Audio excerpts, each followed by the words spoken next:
Hozirgi uyni remont qilayotgan odamlarning talablariga hayron qolaman-da. Qaranglar, uy tez bitishi kerak, uy sifatli bitishi kerak, uy arzonga bitishi kerak.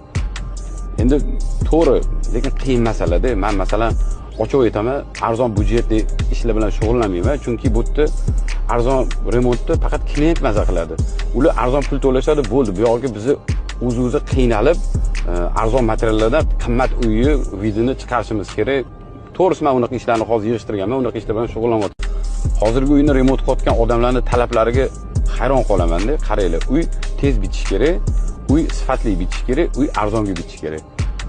Endi to'g'ri, lekin qiyin masala-da. Men masalan ochib aytaman, arzon budjetli ishlar bilan shug'ullanmayman, chunki bu yerda arzon remontni faqat klient maza qiladi. Ular arzon pul to'lashadi, bo'ldi. Bu yoqqa bizni o'z-o'zi qiynalib, arzon materiallardan qimmat uyni vidini chiqarishimiz kerak. To'g'risi men unaqa ishlarni hozir yig'ishtirganman.